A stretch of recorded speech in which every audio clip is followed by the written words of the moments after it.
Hi, welcome back to channel TrainStation2. Alright, happy to share with you the first and the second competition and also a gift code for right now. Take a look at this COCOS. So that's really nice. 25 event keys.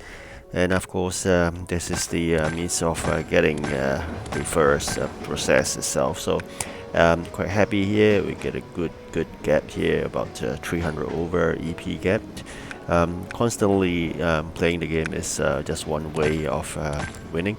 The other ways of winning is basically preparation work.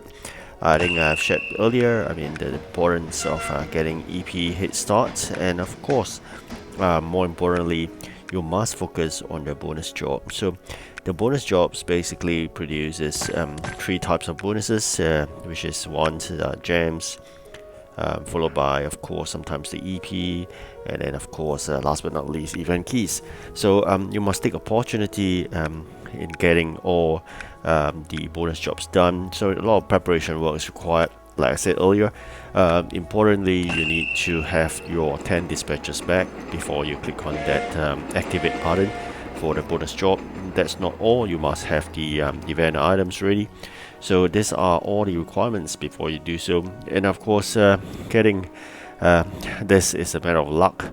But I think more importantly is your personal contribution itself, because I do understand there may be a correlation between the teams you are in vis-a-vis your personal contribution. Or so what happened is that I do see if you are not winning basically in the team itself, means that your team like mine is at the second last, you may be a good chance of getting good personal rewards itself, because like I said, the correlation is if you're in a poorer team, chances of getting good personal contribution or so-called achievement is higher. So getting top 5% or minimally top 10% gives you a good amount of event keys and event coins itself. Okay, so not to be too saddened by the fact that sometimes your team is not doing well. Likewise, if your team is doing really well in the first or second position of the four teams, the number of event keys you're getting is actually not that high or different instead. So this is basically a fair in that context, but I'll rather prefer the team contribution. Not so good, but the personal one is better. Alright, so a couple of hours more to go. When it comes to this last few hours, is really crucial. You've got to do a lot of computation in terms of which are the jobs you can finish. In a way, if you are just focusing on one, make sure you focus on the one that gives you the highest EP. And of course, once we complete 100% of the event map, I think things will get harder. So here we are, really aiming to get that competition third one first as well, if possible. Then we will be able to claim that 1000 event coins legendary. By then, hopefully, we should have saved enough for that 4000 event keys legendary as well. So in that case, first target is met, and then next we're gonna work on special building, and then we're gonna work down the epic, rare, and the common train. So there's a good chance we may get epic and rare. But it's really tough to get the last train, the common one, because you may be missing like 300 event keys or so. That's also intentional by the Pixel Federation, because they want you to spend real money. But of course, in this kind of event itself, whereby there are additional rewards from the team as well as the personal contribution, there's a good chance we may get all the trains as well. So it all depends on how much effort you put in terms of planning and of course gameplay.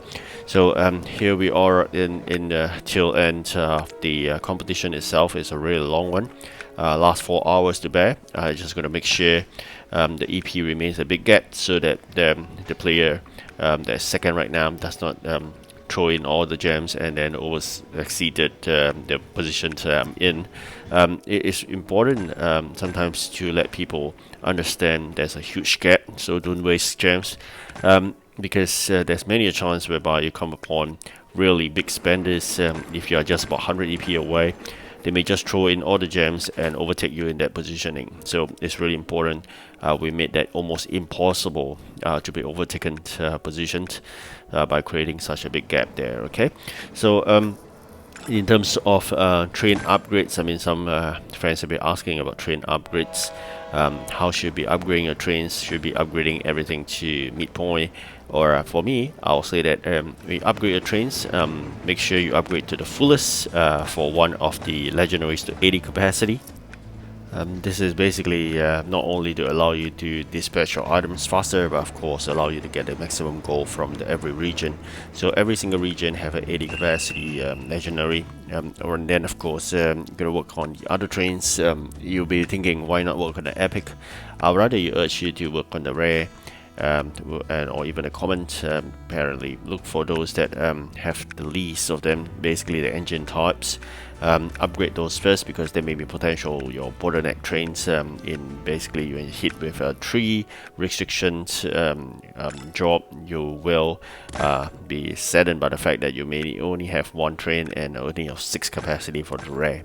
So if you don't upgrade that, for example, to 20 or 30, that will be a really tough job to do. Okay, so just make sure you identify your bottleneck trains, upgrade them. Another thing is to upgrade trains to the fullest, because only fully upgraded trains provide headquarter points, so that gives you rewards in the headquarters itself. Okay, so this is in terms of the train upgrade process.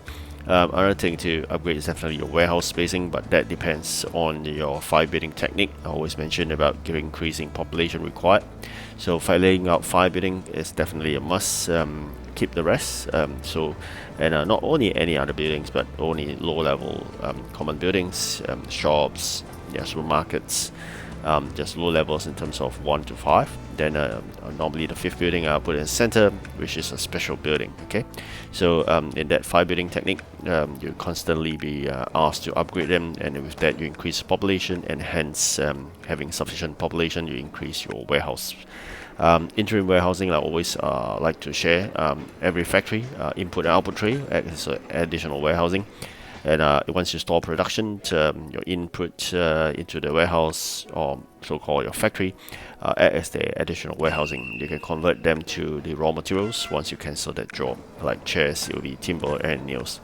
So in this context, we do need a lot of basically iron powder, but I do ask you not to stock up too much. The fact that it's so easily being retrieved in terms of this iron ore, and of course it's just the copper minutes to make them, so there's no need to store them too much. Alright, so we're coming to the end, and of course we won the first itself.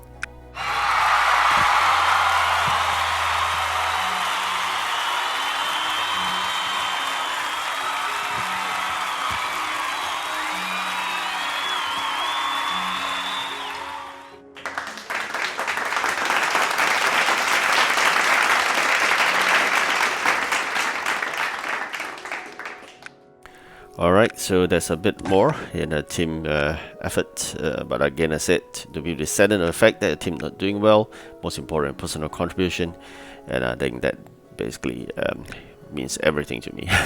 Alright, so of course, one more win, and we're looking forward to legendary, but again, things get tougher. Thank you for watching, do like and subscribe, goodbye.